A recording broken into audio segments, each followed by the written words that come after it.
কি আমল করলে শত্রুর ক্ষয়ক্ষতি থেকে আত্মরক্ষা করা যাবে? যে আমলের মাধ্যমে শত্রুর ক্ষয়ক্ষতি থেকে বাঁচা যাবে সে আমল হলো নবী করিম সাল্লাল্লাহু আলাইহি সাল্লামের শেখানো দুটি আমল। আমি বলতে পারি আরও সাথে কিছু আমল সম্পর্কে বলা যায়, স্পেশালি দুটি দোয়ার কথা বলতে পারি।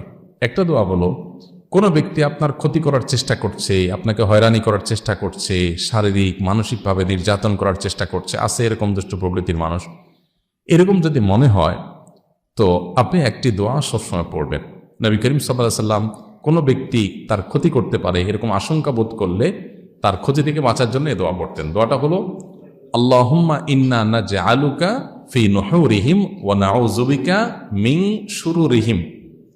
আল্লাহুম্মা ইন্না নাজআলুকা ফি নুহুরিহিম ওয়া নাউযু বিকা মিন শুরুরিহিম। অর্থাৎ, হে আল্লাহ, যারা আমার ক্ষতির চেষ্টা করছে, শত্রুতা করার চেষ্টা করছে,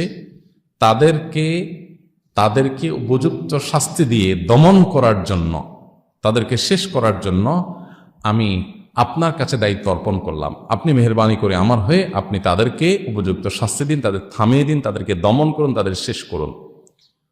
ওয়ানাউযু বিকা মিন শুরুরিহিম, এবং আল্লাহ তাদের ক্ষয়ক্ষতি থেকে আমি আপনার আশ্রয় চাই, আপনি আমাকে রক্ষা করেন। নবী করিম সাল্লাল্লাহু আলাইহি সাল্লামের এই দোয়াটা খুবই অর্থবহ একটা দোয়া।